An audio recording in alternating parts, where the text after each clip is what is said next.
Well, hello there guys, and welcome to the channel. Right, so today we have KT Time episode 5.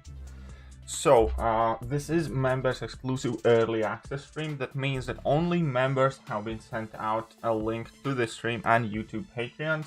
And this is a podcast type of format where basically me and Mandalorian are discussing the happenings and ongoings in Marvel Contest of Champions for the past week and upcoming news. So today we do have a lot to talk about, so we will not waste any more time. Let's say hello to Mandalorian and jump straight in it. Oh, and good day to you as well. Of a big thank you to all Patreons and YouTube members.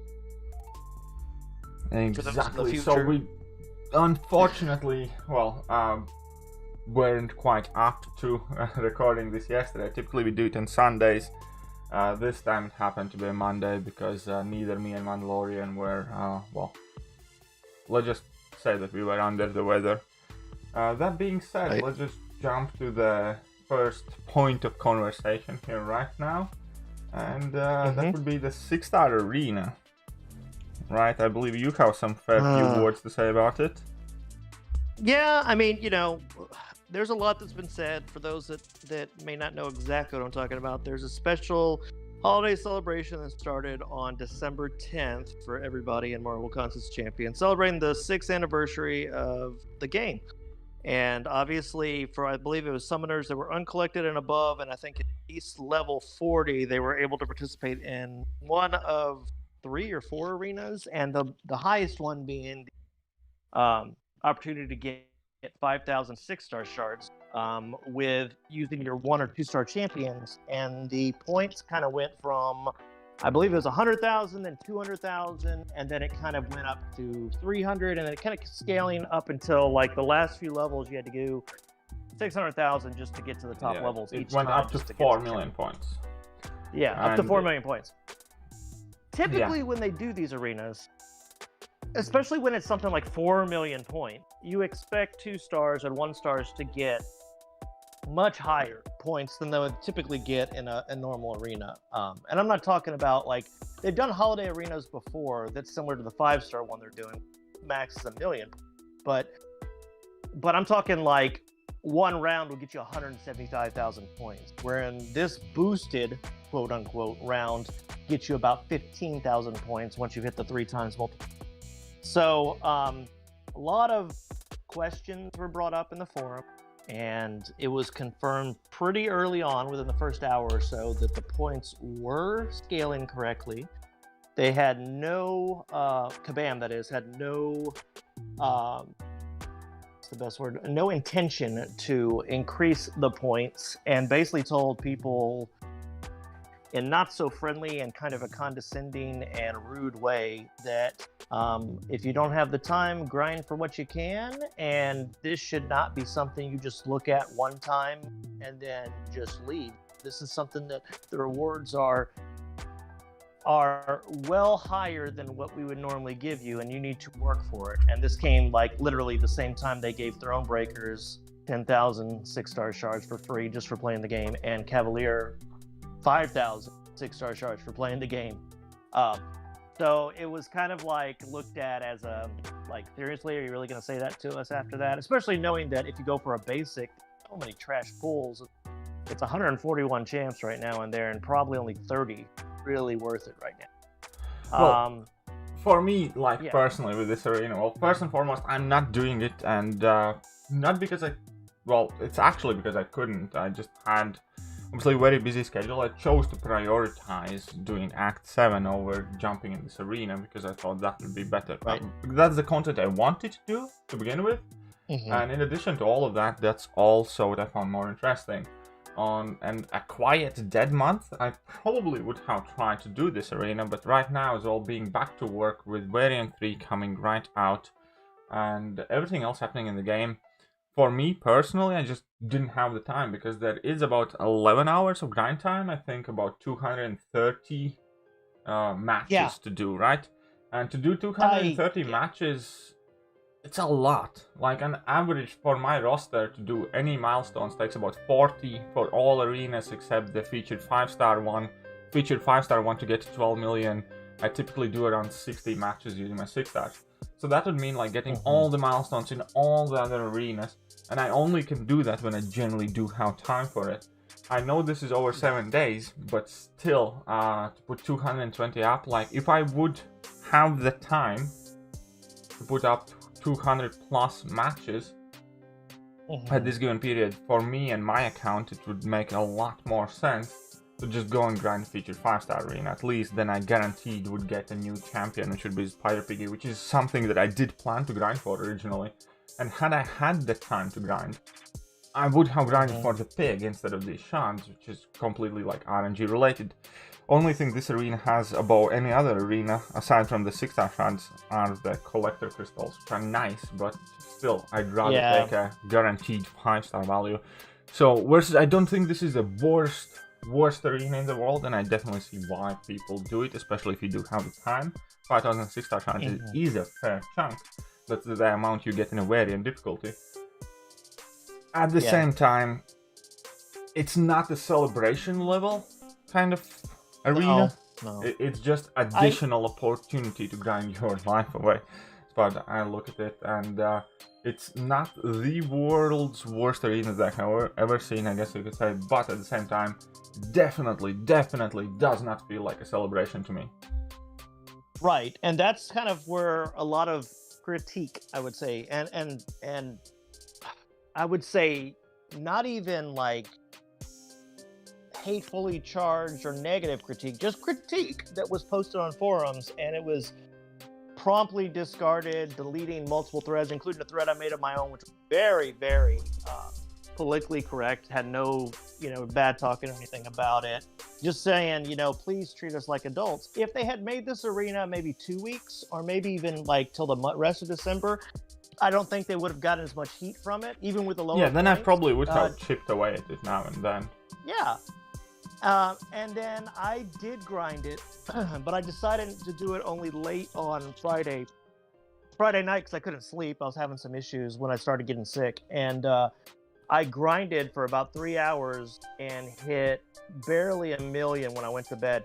So I figured out that I did it between Friday night, Saturday night, Sunday during the day, and then I woke up early this morning and finished it. And I did 230 rounds, and I did right at 11 hours total. And that's a lot of time to ask somebody to dedicate. And I was going through pretty quick, and I have all my 2 stars maxed out, and I probably have 100 2 stars easily. So it's ridiculous. It has nothing to do with the time to refresh or anything like that. It's just ridiculous. I just don't think it kind of like hits that celebration tone, celebration note. At the same time, this arena got released. There's some 10,000 6-star shots out of Thronebreakers, and I'm like, cool, like, and now I'm meant to grind for 10 plus hours for another 5. Again, I understand why people would do it, and had the game been like quiet, and had I had time, and like if I wouldn't be working, but I am working right now, and I was just like, no, sorry, don't have time. I could have probably squeezed in like a couple of milestones, but still, it just doesn't seem. It's just. It just doesn't seem like. It doesn't seem like it's the happy thing to do. Yeah, the side event this month felt a lot more like celebration when we got to pop those cows and stuff over this stuff. I was gonna say, I know I for sure finished it within 2 days, which is insane for a side event. But I was thankful for that because of all the new content coming out. And Mulaney's challenge I finally finished last week. I mean, so there's a lot of content. You can do it all at your own pace. This was one that I think they should have just looked at and given us more time as a whole, knowing all the content out there. I think, and maybe start at the same time. Have given us much more time, to like end of December. Or I think they should have given us a point multiplier. But which made it a bit more stinky was definitely a lot more the way Kabam moderators went about it. And well, that's again just showcases exactly the reason why I stay away from Kabam forums 99% of the time. Aside from maybe look up the news announcements and stuff like that. I never bother opening a thread. I think in 5 years I have maybe opened like 5 threads. And it's just, if it's not elevated stupidity or his groupies that kind of like messes with the thread, it's just Kabam consistently shutting down anything that they don't agree with, even if there's technically nothing wrong with the thread. They'll find some reason about something to merge the threads and then close them down or bury them or whatever. Yeah, it's kind of it just speaks to the disrespect they give everybody. They're very personal about it. When I mean personal, I mean they handle it as they're taking a personal grudge against all people. All of us players are ungrateful. All of us, no matter if we agree with them or not. But we're all ungrateful in their eyes. But let's get the. Yeah, it was annoying. It definitely wasn't great. It's like Kabam is a company that manages to give people 10,000 6-star shards and still piss them off at the same time with extra additional 5k somehow. They just seem... There's always that... instead of a cherry on top of the cake, they just typically manage to put a little turd on top of it. Yeah, a little hanky turd right there on it. Most beautiful cake ever in the world, but garnished with a little bit of diarrhea. Yeah. That is so effectively that. And now we can move on to something a bit more positive, because it's not like always Kabam does everything wrong, and there are plenty of things that I do like what they do, especially recently. I think overall, even though they definitely have a lot of their problems and the game stability issues and people not getting the gifts, and that to me was a true celebration of Kabam, because that's effectively the way they are as a company. They do a bunch of amazing things. And then there is a bunch of things that scream complete amateur hour. We had like 5-6 downtimes in the course of 2 days. We had bugs where people got kicked out of Abyss and their quest and John Mulaney challenges, and then we had people not receive their gifts, and my inbox is still spammed full with that 6th anniversary title. I have gotten like 10 or 11 of them. Yeah, I was gonna say I got 17 of them. Yeah, maybe me too. I haven't counted recently. And that is so Kabam. They're doing something awesome that a lot of people get hyped for. And a lot of that stuff does come, and then a lot of that stuff just goes so much off the rail. I really did want to upload like a proper rant video, but I didn't do it the first evening. And then by the next morning I had kind of calmed down, and I was like, you know what, I'm just gonna try and keep this thing to minimum and discuss it here and not kind of like... Yeah. Bring it back up. But anyways, Act 7. Act 7 though, on the other hand, I think has been quite big win overall. What do you think? I have seen nothing but great praises about it. It's more fun than the prior act, which was Act 6. It gives more variation for you to play your roster. It gives you 3 different bosses per like sub-chapter, you know. It's just... It looks like they did a lot of things that would have been bad with the original beta test of it, and they corrected it to a T and made it just more enjoyable and better rewards. Like those two things together, it felt like more fun. Not just how high can we get the PI and how much of a challenge can we make it for everybody. It was more about just embracing your roster is what I kind of like to add. You know, seeing what you've already have ranked up, seeing how you could use those rank ups. And maybe champions you don't play all the time to overcome some of those nodes and lanes and bosses and things like that. Well, here are like a few things. First of all, there has been actually some criticism, or at least actually a fair amount of criticism, and there have been people complaining that it's too easy. That the game will die, it becomes too easy, and it's a fail because you can blitz through it. I explored it already basically in my kind of like first go at pretty much every path without using a single revive, without using a single potion, without using a single boost. So it's definitely down a notch in level of difficulty compared to Act 6, especially later chapters. At the same time, for me personally, and I do like challenging content a lot. I have explored absolutely everything that this game has thrown at me, including Abyss, including any type of challenge content, and I like and I enjoy those type of challenge content. But number one, I don't quite agree that story progression has to be the challenging content. I think challenge modes and stuff like that should be separate from general progression. That's number one. And number two is there seem to be completely tonal shift, because there's a difference between challenging and hard content. Let's say John Mulaney's challenge, it's not the hardest thing in the world, but it's relatively hard, where most people will use some items. And then there is content like Act 6, where it almost seems menacing, where it almost seems like Kabam is like after you, they're trying to get you, they're trying to kind of like trap you, and like, you know what I mean? There are some of those fights that just seem very, very nasty, very, very mean for like no reason. Again, I can refer to Do You Bleed Rogue. Fight's not hard, just super, super annoying and evil because you do no damage on Rogue. It's just, yeah, it's one of those things where I think, and maybe it is, if you look at it, it is really story-based if you think about it. I mean, because at this point in time in this story, the role-playing story, I mean, Grandmaster was pissed off at you, you're going up against him, and he's mad, and he's throwing everything he can at you. So you could argue that it was hard for that reason, to give him an out as to why it was so terrible. But then, I mean, I'm trying to play devil's advocate here. I'm trying to give Kabam credit for Act 6 at some point in time. Now, they did down to which was kind of nice. But I mean, even so, if you're going in blind, Act 6, you're going to use some items. Sorry, you are. Even right now, Act 6 is, after nerfs, significantly harder, in my opinion, than 7.1. Yeah, some of it is. Some of it still is, especially when they changed, like, the Cap Infinity War boss, and it's actually less... There's less you can do in that fight than you could before. But yeah, Act 7 overall... The criticism, I think, is from people who just want hard content all the time. And I'm sorry, there's going to be content made for you, but you're not the...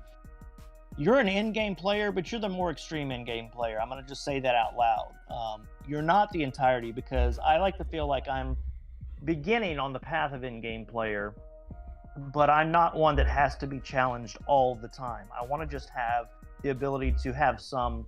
not per se easy fights, but just not feel like I'm just losing for the sake of losing because of I don't have a certain champion or I don't have a certain champion rank. Well, I think that's one thing that Act 7 currently does a lot better than Act 6 did. In Act 6 there was a plethora of fights where you quite famously only had a handful of decent counters, starting from Mr. Sinister, going to champion boss, but at the time it got released, eventually we got many more counters.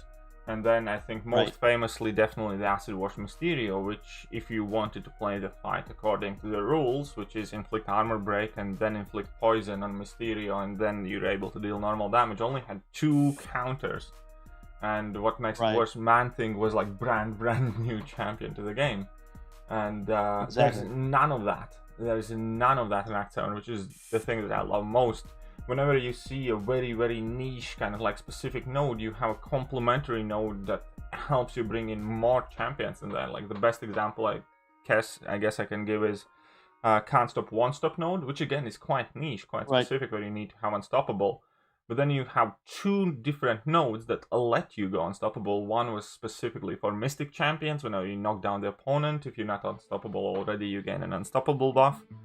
And if you are Unstoppable, you gain Fury buff, so you gain more damage. And the other one was the one where either one of the champions go Unstoppable on timer. If you're close to the opponent, then opponent goes Unstoppable. If you're far away from the opponent, then you go Unstoppable. I like that one a lot because you can plan it. You can see when that timer is going down and just plan it to like do a heavy or a special that knocks them back so you get that Unstoppable. Yeah, exactly. But the huge difference here from the Act 6 was in Act 6 you would have Can't Stop One Stop node, then they would probably throw in like EMP modification or Caustic Temper or something else where it basically would whiffle you down to like a single or maybe double champions or a champion plus a synergy team or something like that. And here they took a node that restricts many different champions, and they added 2 different nodes. And at the end point, you could technically bring in any single champion, and that any champion could go Unstoppable. And it's such a huge tonal difference in the content, where you feel like Kabam is kind of helping you. It feels like, it just feels like whatever your roster is, it's almost like you should be able to do this content as long as you have the right number strength level, ranked up. Right kind of like tool set. Like obviously there are some lanes where you pretty much need a Mystic champion, so you're gonna need one of the better Misty champions ranked up. There are some lanes where you need bleed immunes and so on and so forth, but overall, if you follow the rules, there's quite broad list of champions that you can use. Obviously, there are some that are better than others, as there will always be. Yes. Right. But it's just the fact that you can do it now. I mean, because I remember whenever I did 6.2 and I did the champion fight, I did majority of it with Hood.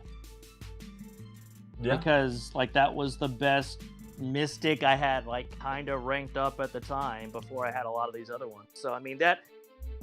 It's just a testament that they have made it more accessible, player-friendly. Yeah. It definitely had a completely Exactly. different undertone as I was playing it. Like, when I was playing Act 6, I was kind of, in my head, fighting for my life, fighting to save my items.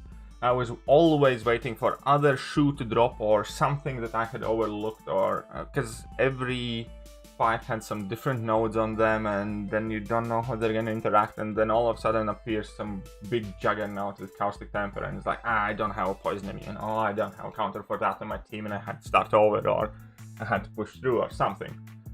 Versus in that here... brings...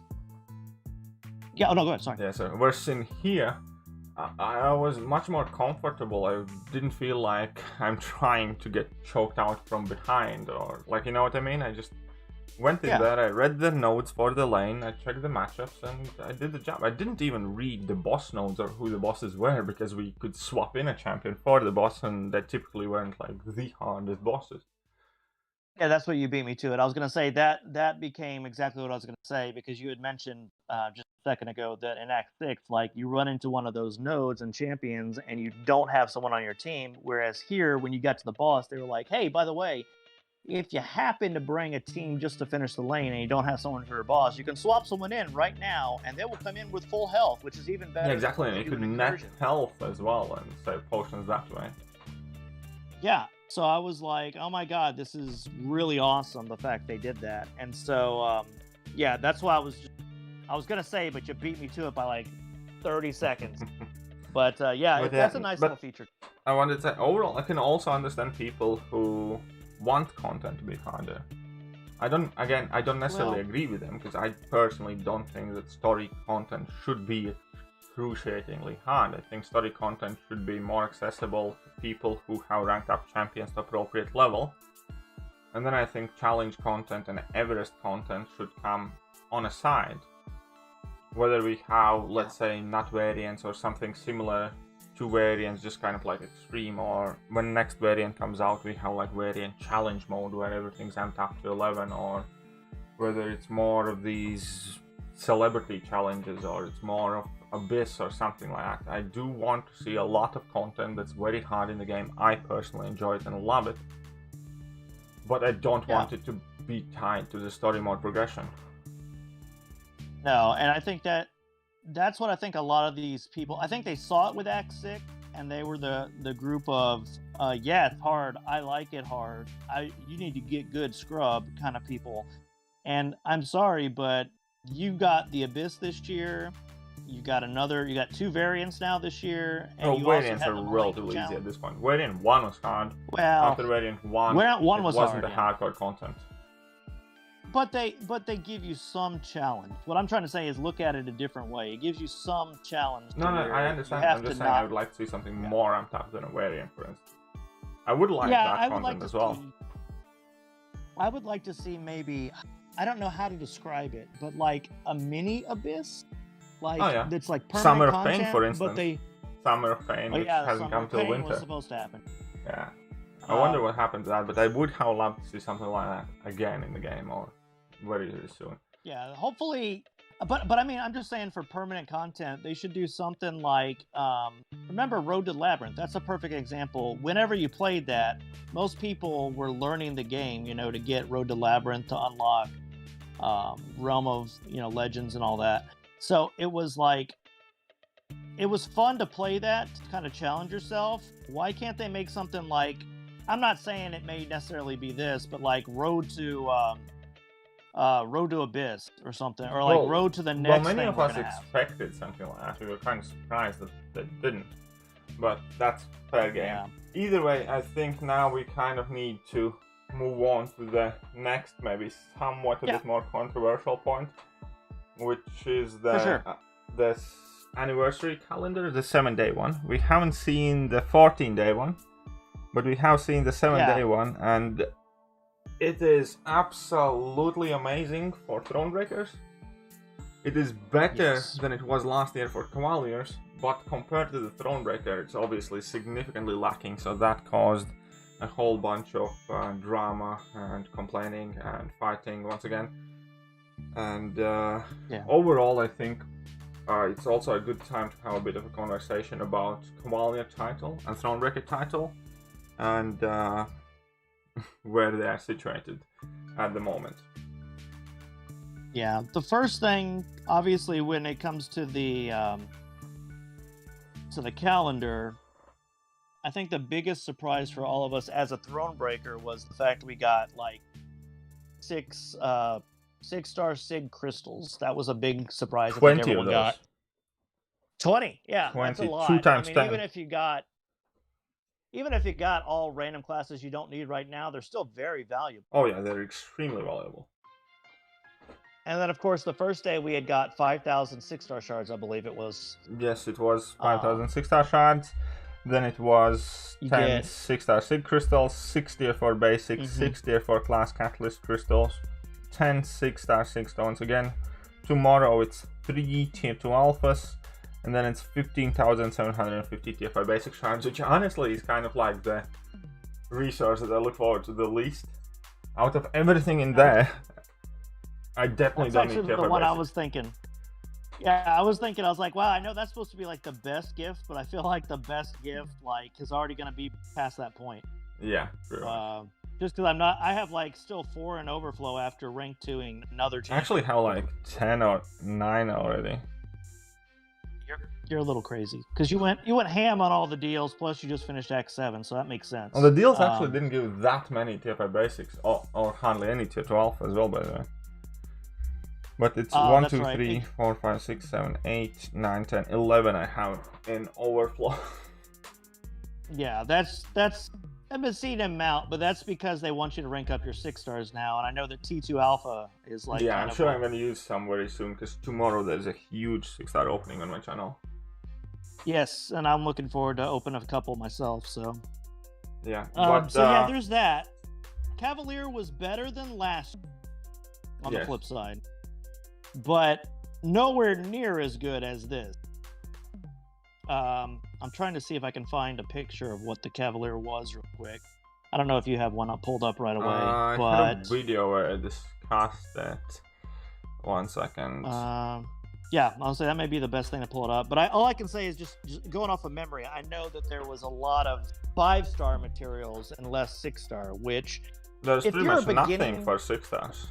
Yeah, nothing for 6-star, because I think you even got no 6-star shards, did you? No, you get 5-star shards. Like crystal shards? Yeah. So what I was thinking, this brought up a kind of a conversation we've been having a lot when we have the live stream, and a lot of people ask us, hey, should I rank up X for Thronebreaker? And you even said it in your video discussing this, that, you know, we saw it with the Cyber Weekend deals, and now we're seeing it with this, and now we have another calendar coming, plus the Christmas Day gift that's going to be progression based as well.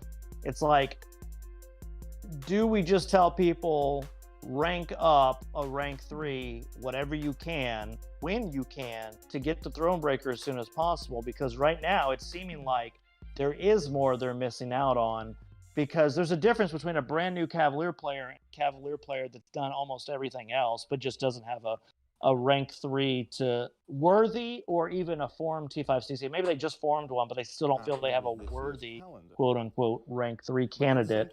And I think it's kind of the point where we just have to say, do it. I mean, that's how I kind of feel. Right, so I pulled them back up here, and okay. Yeah, so you can definitely on the screen see that there is a significant drop, because basically the 6-star 6 stones are the 5-star 6 stones instead of 3 tier 2 alpha. You get 1 tier 2 alpha, you get half of tier 4 class catalyst crystals, only 4 tier 4 basics, and most importantly 5,000 5-star shards instead of 5,000 6-star shards, which is a huge difference in value. They should have given 10,000. I'm just going to be honest here. Like, if you're giving 5,000... 2,500 6-star shards, ideally.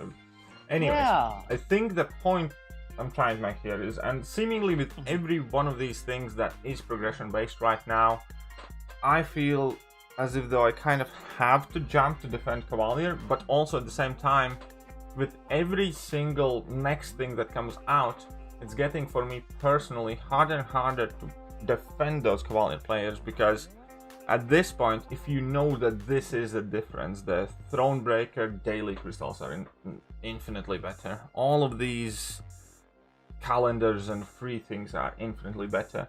At this point, obviously, it also kind of feel like if this was happening to you 3 months ago, I understand. Thronebreaker was basically just announced.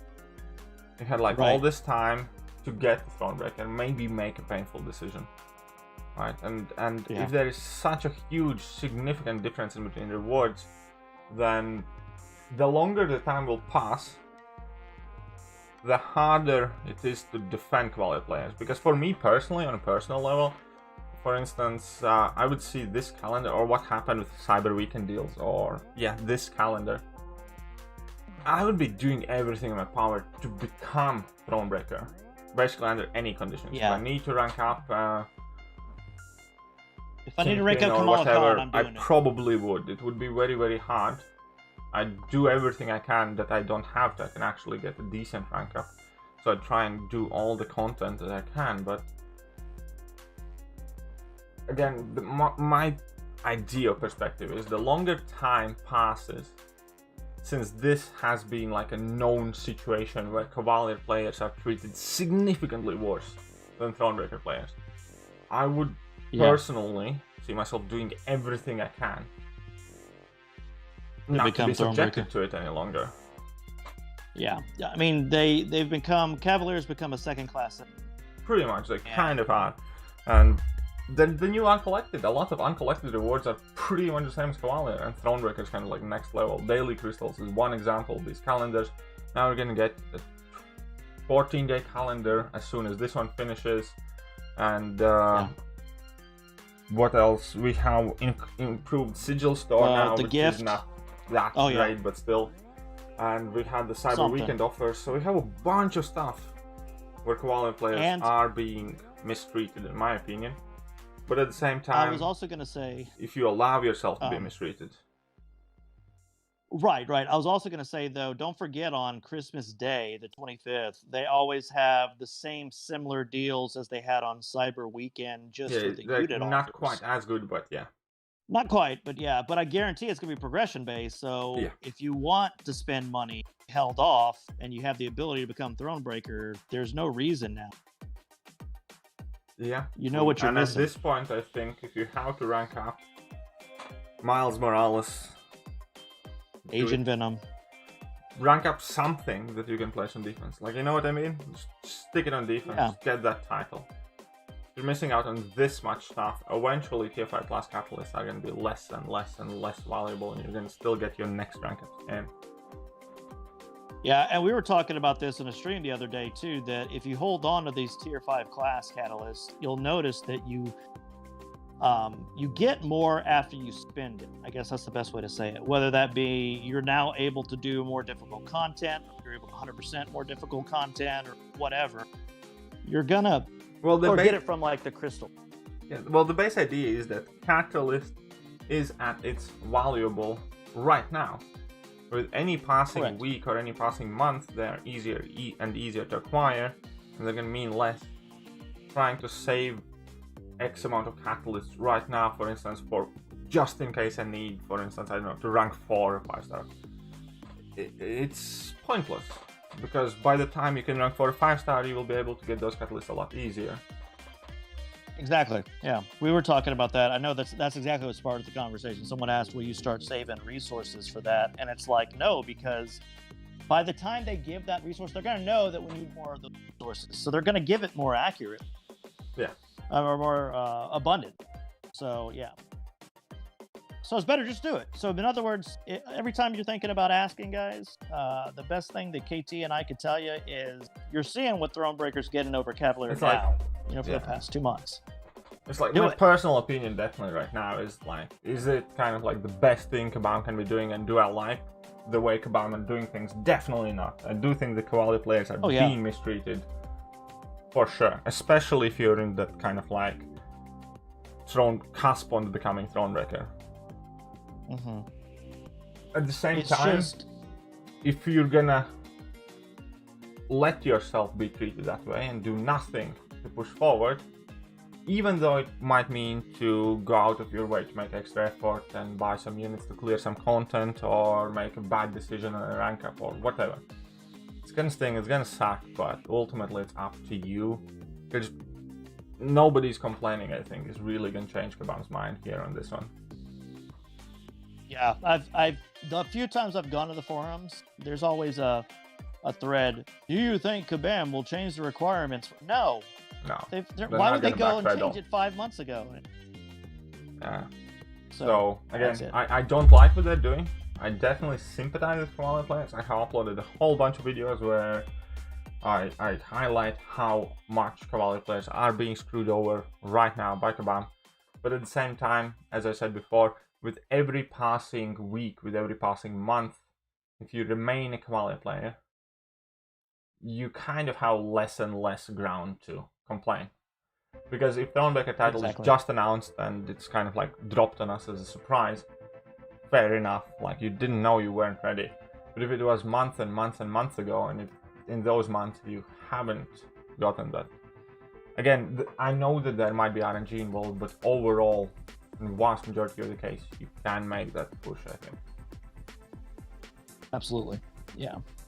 So that's our thoughts on it when it comes to Thronebreaker, becoming Thronebreaker, and these calendars. So, yeah.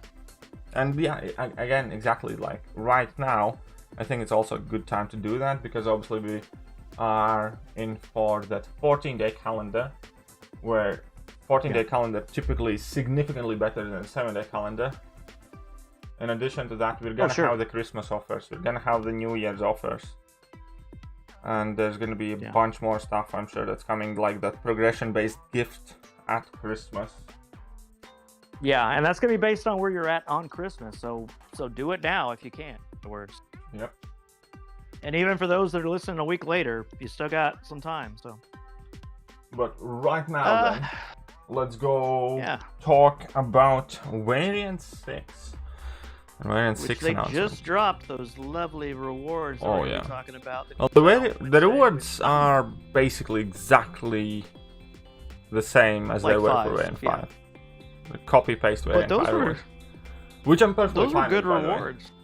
Which I'm perfectly fine, because Variant 5, in my opinion, still pretty much the best rewards for effort.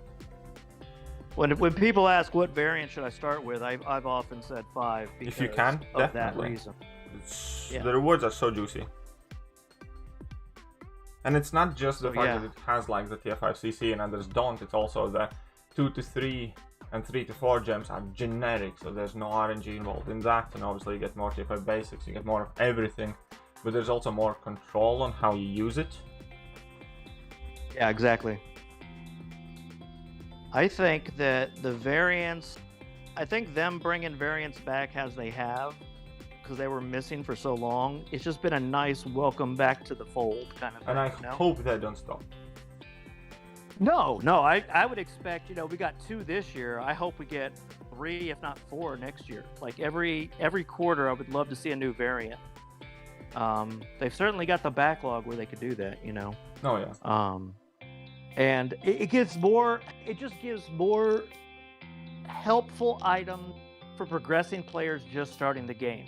Because there's going to be someone who starts the game today or last week or whatever, or in the future even, and they're going to be able to build the roster up and go through the acts, and they're going to hit a wall, and then they're going to say, well, let me try the variants, and they may be able to get through like initial completion of one of the variants, maybe variant 4, because that was a pretty easy one. And they're able to do that. That's going to give them resources to rank up more champs, to overcome harder content. They can go through and do more variants and like then eventually Labyrinth of Legends or Abyss of Legends, that will help get more players and more progression. So I think they need to focus on these variants from the future Well, of the game as well. I think Kabam is also potentially going to have a problem with this kind of oversaturation of content and people getting lost. Because if you're going to start the game and you have 20 variants and you have no clue where to go in first, for instance. So I don't think that... I don't think that having 20 different variants in a game is going to be the best thing for the game necessarily. They might need to retire some of the old ones or something. I don't think they should have like more than 10 of these at the same time available in the game, even for like new starters or something. Or they might need to figure out something a bit different where maybe they either rotate, or if you explore one, then that one gets replaced with something. Or something, because I don't think that you'd want to kind of like open your quest tab and see that there's like eventually 30 different variants, right? In 2022, for instance. Right, but I think they kind of handled that with the acts, where you have the different books you can pick. Like they've really cleaned up the screen, so they could have OG variants, and then they could have book 2 of variants, book 3 of variants. I mean, there's very possibility they could do what that. I wanted to say at the same time, like in my progression guide, like I said, do your act content first, like Act 5, and before you jump into Act 6, get the variants, because that is typically the much more user. Overall, I think Act 6 is going to go down in games history as the one you probably want to skip. Instead of doing variants, so just go. Sorry. Instead of doing Act 6, just go do variants and jump into Act 7, kind of thing. Yeah, I can kind of agree with that. Especially because these rewards in variants also keep improving. Yeah, that's true. And it seems like the best way to describe it is like, variant 4 having the ability to play with different star champions, on each chapter. That was really cool. I wouldn't mind seeing some of the more variation of that, just giving you a chance to go back through your roster as you progress. Oh yeah, as you're progressing. I would actually love like a 3-star only variant, for instance. That I think everybody thought that was what variant 4 was going to be, because they had mentioned, I think. I would totally love that, because 3 stars are very, very, very easy to rank up. Right? It doesn't take any of the catalysts that your 5 or 6 star champions need. And not only that, most of the time, if you do the arena for new champions, if you just hit the top milestone, you get a 3-star version of that champion. So you can have new champions. I think 3-star variant is would be pretty much the best kind of like power level to go in for, because those champions are dead easy to rank up, super easy to acquire. You can get guaranteed 3 stars as a final milestone in arenas now. And they also have pretty much all the abilities and most of the synergies, and you would get the chance to use all of these champions you just don't have as a 5 or 6 stars, or don't have them ranked up. So I think that would be absolutely amazing. It'd be fun. I think there's limitless potential on what they could do. So I'm looking forward to seeing what they do. In fact, I wouldn't be opposed to having like the next variants after this one, like 7, 8, and 9, be like a 3-star variant. And then the next one's a 4-star variant, and then the next one's like a 2-star or a 4-star again, or 5-star even. Just to have different variants. Well, there's nothing wrong. That you can take in a lot of champs that maybe you used to play with, but you don't rank up now because the game has changed. But they'll, Okay, let's get back to the actual variant that's coming out. What do you think about this whole villain theme and the nodes? Did you read or check out the nodes? I got to read through the nodes, and I think they're gonna make some fun fights. Like fights that are gonna be different than what you're used to doing. Some fights that you're gonna just have to fight differently, maybe than you're used to. But I'm loving the all villain thing, because they have a lot of good villains that you can play as in the game. So I'm looking forward to it. But yeah, if you want to go through them, we can go through. We're not going to go through all of them, but I can definitely mention that there does sound to be like some very, very crazy cheese potentials. For instance, when triggering armor break debuff, opponents are also power locked. So you bring in like a Mr. Fantastic synergy with Dr. Doom, right? Heavy attack armor breaks the opponent, get them to a corner, and just infinitely slap them in the corner, for instance. Or something like that. There seems to be so many kind of like cheesy, very crazy interactions that could potentially happen. There was 2 that I liked that went well together, and there was you got them on the screen. Monster and Beast, the triggering and unstoppable. I thought of Magneto immediately, charging the heavy. You could basically, at will, give yourself healing, plus stop attacking villain from getting health and reversing it just by charging charging heavy, with Magneto, because you grant that unstoppable buff, Yeah. you know? That would be so much fun to cheese. So I'm totally bringing in my 5-star rank 5 Magneto into this quest. And then, of course, you know, the bleeds and stuff, having better duration. Yeah, and then there's the Genius as well, while under effect of armor up buff. Yes. And attacking villain champions burn 10% of the defender's max power on hit or when blocked. It's so crazy, I man. instantly thought of using Venom for a lot of these too. Yeah, Venom would be like just slap the opponent in the corner. And so much fun. I'm looking forward to it. Yeah, I think definitely it's just seems very hype. I can't wait for Wednesday to jump in there and just have fun, because that's what I feel this piece of content is going to be. Super insanely fun. I really have very high expectations. I was going to say, you know how you know a content has the potential to be really good is when you're reading the nodes that they're going to have and stuff, and you just get a smile on your face because you know that it's going to be some crazy interaction videos we're going to see for this. Like, I am positive we're going to see some crazy stuff happening. There has to be. Yeah. I've been also super happy that we saw some of these crazy things in Act 7. Like, did you see that Abomination clip? Where my 6-star rank 1 Abomination's like dropping like 20+k mediums, and opponents are dropping in like 30 hits. And then like you had your OG Thor also. I mean, yeah, that was really good as well. So I do love when they do that. I do love when they let us go crazy a bit. Yeah, it just makes us remember this. It puts a smile on your face. Yeah, exactly what I was saying. Yeah, it makes you smile. It's just great content. It's great content. So, and of course, talking about content, the rewards, I like that they give us 5-star and 6-star stuff. Like 5-star, I like that we get things to rank up, because I think you and I both have said we don't have enough tier 2 alpha to rank up our 5 stars. In general, you just don't quite feel good investing resources in 5 stars if they are the same resources you will need for 6 stars. Exactly. So it's one of those things where it's like, I like this content because it gives me more crystals and stuff to rank up 5 stars that I want to rank up, but I don't want to use resources. Also, here's like a public service announcement, definitely, that I want every single person to understand that the game is completely changed when it comes to the value of these rank up gems.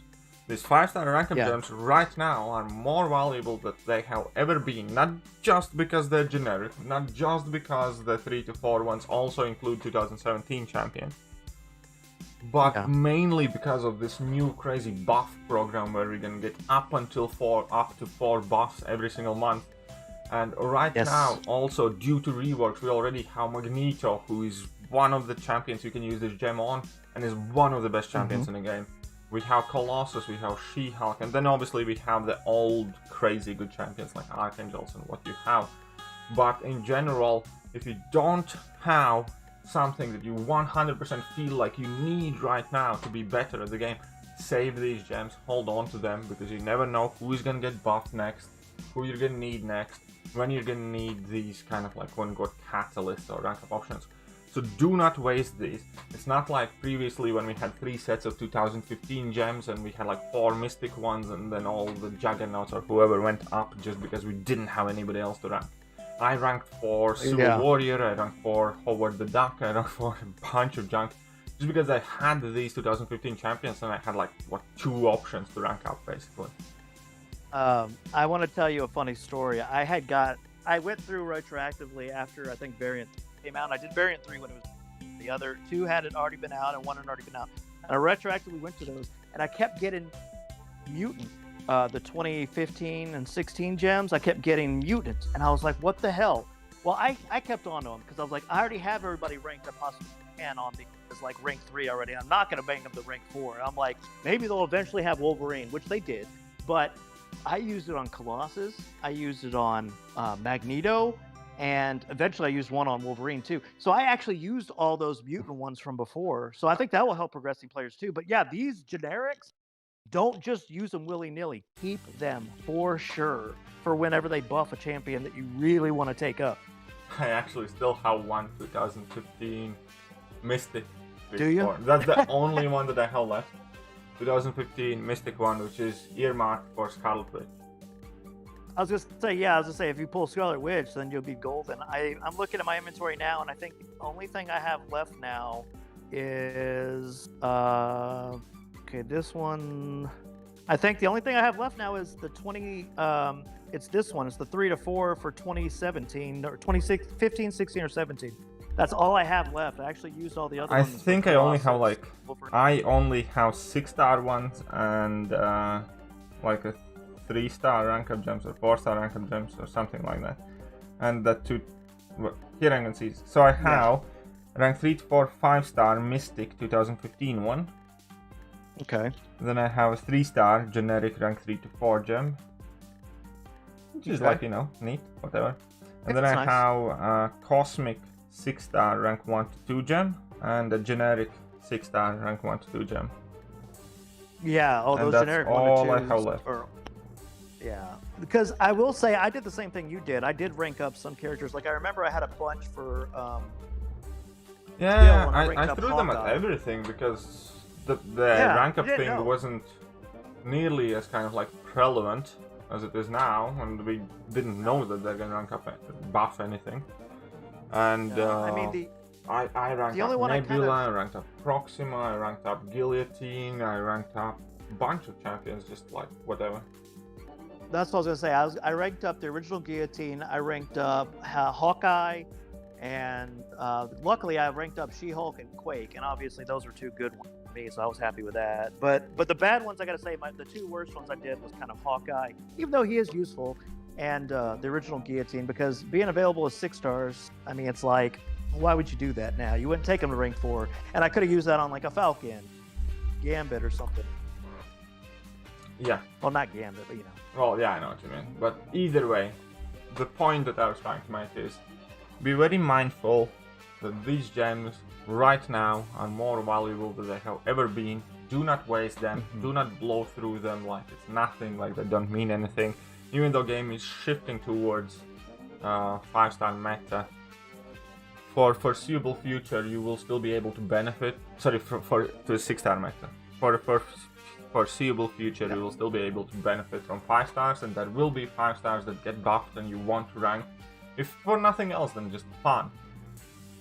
Yeah, so, exactly. Yeah, I mean, use them wisely. There are plenty of times we hear about people that love playing with like Hitmonkey or someone like that. I mean, I know that those are newer champions, but I'm just saying, think of other champions like that maybe you never rank up with resources, but they're good. You like playing them. And plus, then that obviously could be next Magneto rework, which still is gonna shred you when it's 5-star. Yeah, that's what's really cool. So speaking of buffs, yes. we should swiftly move on. We have 4 new buffs now announced. Now we have very, very little detail, so obviously we're going to discuss all of these buffs much more closer to the actual release date once we actually have the champion information for February. But it's still very fresh and it's still very, very exciting. So it looks like January they're probably not going to give us any. Yeah, rework, January is no buffs at all. January is nothing. 4 in. Which is good. I mean, that's fine. Take a month off. They already had announced that there's going to be the pause, though. I mean, it's not great. It's not like ideal, but it's fair enough. They said, but they had still said, I think, like 38 champions next year. So I mean, it's like they're still going to hit a lot of champions. Yeah. Like, especially if they're doing 4 in February right off the bat. I mean, that's great. So yeah, let's talk about the 4. Right. So we have first and foremost the tune-ups, the number change is basically the Punisher 2099 treatment to Molman and Terax. Molman and Terax both actually, for the fact that they are smallest, quote-unquote, changes, smallest buffs, I'm probably most interested in, because both of those champions, and they came out Because both of them actually came out together, didn't they? They did. They did. Oh, they came out a month apart, I think. I think they were the same month. Mole Man. Let me double check. I've got my handy dandy. Yeah. I keep track of everything. So Terrax and Mole Man. Actually, you're right. I'm sorry, I'm wrong. They came out in March. Yeah. So they were both duds. Both of them actually looked quite decent on paper, but were absolute duds when they landed in a contest because of the numbers. Because on paper, both of them have potential. Like Mole Man has a guaranteed crits and bleeds on the guaranteed crits, but the problem is that he loses a bunch of utility when he enters his damage mode, and the damage mode doesn't last nearly long enough, and his damage overall just isn't great enough. If they make his charges last longer, if they let him get more charges quicker with heavy attacks or something. Or even a persistent charge to allow him to start the next fight. Or that. More charges right off the bat. And if they just tune his damage numbers up a bit, he could be a very, very good champion. Because overall, he has access to True Strike, he shrugs up debuffs, bleeds, guaranteed crits, goes unstoppable. Plenty of decently good things. He has some potential there, and I'm glad that they're doing these two new champions. Because yeah, me too, because they're definitely like the duds of the year, alongside Elka. Yeah, and the last thing you want to do is release more duds that you're going to have to go back and fix. So I think that's why they're doing 4. They're doing 2 brand new champions we just got within a year. I mean, literally, they're being tuned up 12 months at least, and then we're getting 2 older champions. Yeah, so I think there's potential with Mole Man. So Mole Man definitely, and Terrax as well. We can look at the Terrax because it has definitely been a while since I actually read his abilities. So we're gonna quickly find him because I actually don't have a 5 or 6 at Terrax, which is like one of the very few champions this year that didn't get. Oh, wow. And now I regret it. I got him from I got a basic of him as a 6-star, and then I got him at the Holiday Crystal, the 2020 Cavalier Crystals, as a 5-star. So I'm curious to see what they do with him. Yeah, but okay, so let's go with. So he's immune to shock and bleed. It's immune to power drain, power steal, power burn, power lock, and enervate from metal champions. And then he has his whole energy damage thing. And then he gains more power when he's stuck in block and on parries due to his power cosmic, so he can maintain his rock charge. He has his indestructible charges. His armor breaks. When you stay close to the opponent, you obviously have that damage. 4th light attack refreshes the duration of all personal armor break debuff, so you can refresh your armor breaks. Heavy attacks, I think is guaranteed critical hit plus attack increase. And then you have your special attack like power gain buff and whatever else you have.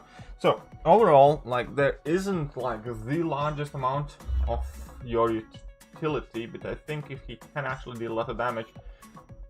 But there will be a problem if he deals too much damage. He's going to become a nightmare on defense because he's already semi-used defender. He's kind of a pain. Yeah.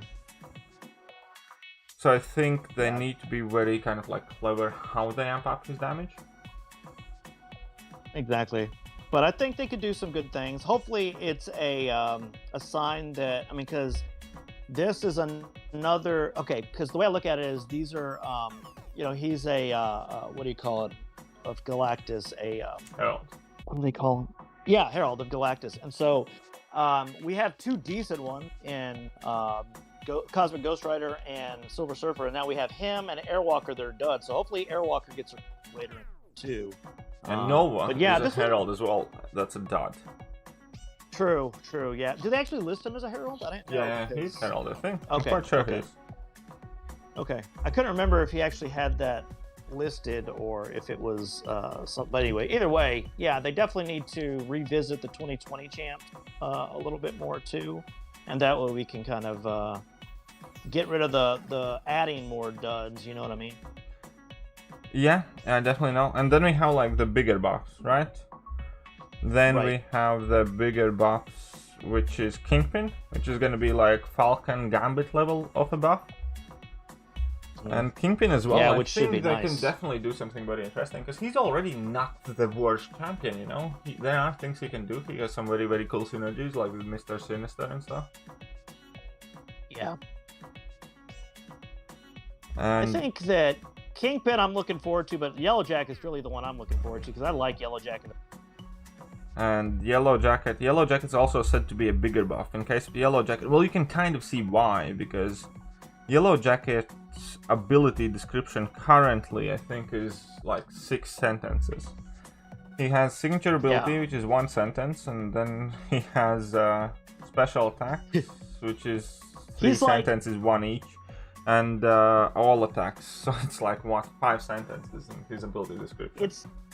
He was kind of like one of the last champions that was released that had didn't have a novel written about him. But he was a little lamer because of that, I think, you know, or at least the last set. And well, obviously, when he gets buffed, he's gonna have, I think, significant amount of new abilities added because they have to, because there's nothing there. It's like a blank canvas the way I look at it, and they have a lot of options. Great. A lot of opportunity there, I think. That's what I'm looking forward to. And I'm personally probably the most interested in this one as well because I have him Sig 40 as a 6-star.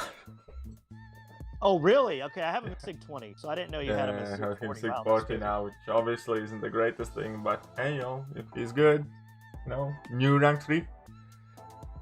Yeah, new rank 3 coming in. And Science needs some help. Science needs some help. What do you mean? Science is like the best class in the game, Well, except for 6-star, can't say that because the 6-star you not only have to have him awaken. Science is the best 6-star class in the game because of course. Yeah, fair enough. Because. Yeah, okay, gotcha. Just because you can't just not awaken them, they also have to be Sig 200. That's all I'm saying. I'm just saying.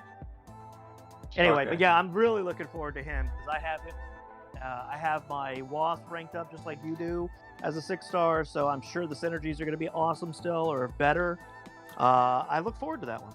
Yeah, I just hope it's not another Netflix Daredevil situation. Or he's Daredevil Hell's Kitchen now. I faced him on defense, and he's a pain in the ass. Oh, he's annoying, especially on a power game. He's bad to use. I will actually give him a proper look with everything that has happened. I just haven't had the time. I know how I had Suicide Master active all the time, but I want to actually give him a proper look and see what I really can and cannot do with the guy. Most champion I'm looking at seeing a proper look at from you is Immortal Abomination more. I want to see more on that guy. I actually want to rank 5 the guy. You should. I'm just going to say that out loud. Here is my reasoning for it, kind of. Because I do quite like him. He's good at Suicide Masteries, and I often play Suicide Masteries. And in addition to that, there is no immediate, quote-unquote, risk of me pulling him as a 6-star anytime soon, because he's not in the next 6-star featured, which I'm going to be hitting quite hard. Going for. So, I mean, you're looking. If I wouldn't be that busy, as I was yesterday and today, I would have done it already, I think. Right. I think I might do it tomorrow, and I think it would kind of fit quite well with Variant, because he's a villain. Yeah, that's what I was thinking too. I was going to say, if you end up ranking it with resources, great. If not, you could also get the resources from Variant 6, possibly, so to rank him up. But this is interesting. Let's do this quickly. Are you watching the stream, actually? I just got Summoner's Sanctum. I'm watching. I just saw that come through on my mail, too, 2 minutes ago, whenever... I'll do it live. We're gonna finish this. 10 questions. Let's do it live! Have you played any of the following back issue quests? Please select all. Yeah, I have played all of them. Oh, no, wait. So this is a Variant question. Yeah, but the Variant back issue is 6. Well, we haven't played it. Yeah, we haven't played it, so. It's a trick question. It's a trick question. None of the above.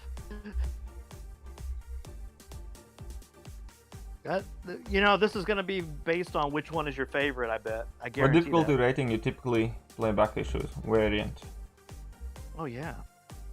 Because we want the Variant. How would you rate enjoyment of the following Black Issues content quest if you didn't play a particular quest? And, I'm gonna mark all of them as very enjoyable. I loved all of them. Ultron? I liked it a lot, man. I have done it 4 or 5 times.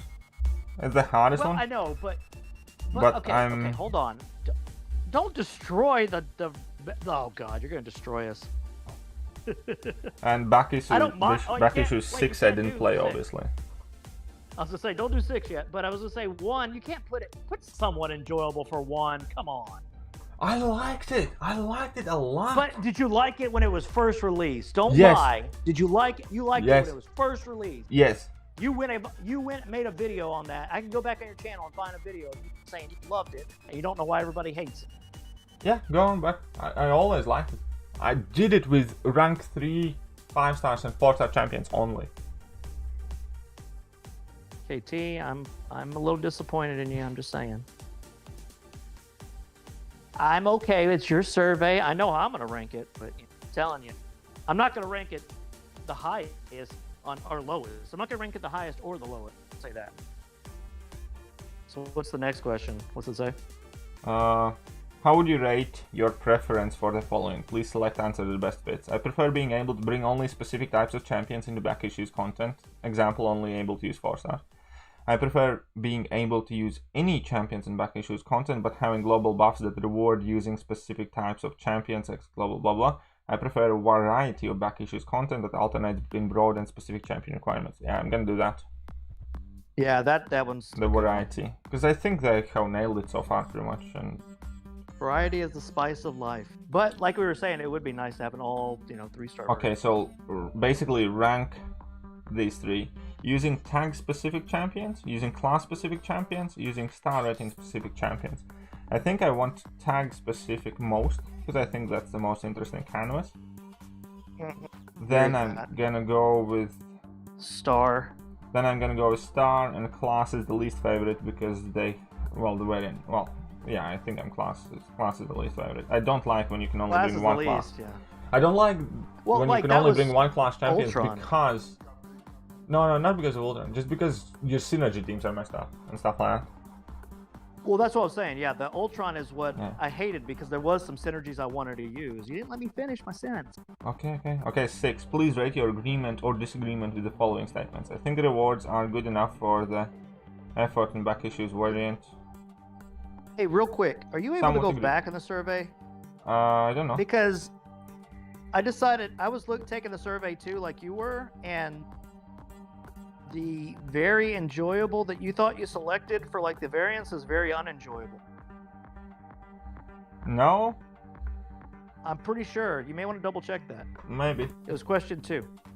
Because you chose the left side of the screen and the very enjoyables on the right side of the screen. Okay. Whoopsie. So I was trying to tell you. I was trying to tell you because I didn't want you to like say everything sucks. Hey, it's a good thing I'm here watching out for you, buddy. Yeah. I haven't played variant 6. Okay. Nice. Yeah, unenjoyable. See, I should have not said that to you. My bad. Okay, so I would have loved that. I'm glad I noticed that. How many people are gonna be in the comment saying that 3. later on? Shh. We fixed it. We fixed it. Okay. Okay, so I think the rewards are good enough for the somewhat agree. Yeah, I don't want them to get complacent with the rewards. I prefer having more choice about the types of champions. I'm fine with the choice at the moment. So middle. I enjoy having content where I can use champions I typically don't use. Strongly agree. No, actually kind of somewhat agree. I prefer having more choice for the champions I use in back issues, but having global buffs benefit bringing in specific champions. Strongly agree. I invest in rank up champions I don't typically use to play back issues content. Strongly disagree. Never rank up anything just because you should never. I prefer champion requirements to be more focused versus broad. Strongly disagree. I like broad champion requirements overall more. Yeah. I would like more back issues content per year. Strongly agree. I want as many variants as we can get. Ooh, this is nice. The next question. How many new back issues quests would you like to have per year? Let's say 4. I'm gonna say, yeah, 4 is what I was thinking. Remember I said 1 every quarter would be perfect. Yeah. Anything else you'd like to tell us about your experience with back issues? Like them a lot. Like best content in the game for all player base.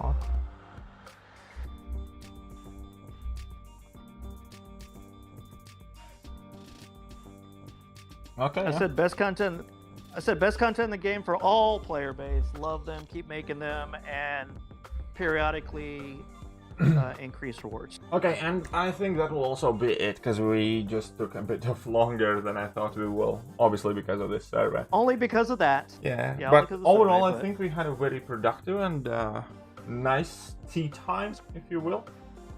And yeah, some this tea will while be you- available on Sunday to watch for everyone. For now, up until Sunday, it's only going to be available for members and Patreon. And yeah, we're going to try and record the next one on the Sunday as normal. Back to the schedule. Yeah. Back to it. So thank you guys for being here. Thank you to all our Patreon and members on YouTube. And we hope to continue helping make fun content for you. Mainly it's KT. I'm just here to talk. And well, definitely, we still need to say a huge thank you to Mandalorian. He has been a great help on streams and in general, and it's definitely noticeable. I think you will all agree that we're doing awesome and we're pushing, and we're actually quite close to 32k subs, so that means that I'll have to do a Abyss run at some point very soon. We are... I love the Abyss runs. Oh, I like them a lot. My stash has taken a beating though. I know. It We just takes are at time. almost 31.8k now, so we only have a bit over 200 to go. No. So yeah. It's going to happen before the new year. Yeah. But that will do for today. So once again, huge thank you to every single one of you for supporting the channel in any capacity you guys are able to. Greatly appreciate. Wouldn't be here without you. And I'm gonna catch you next time. See ya. Bye, everyone.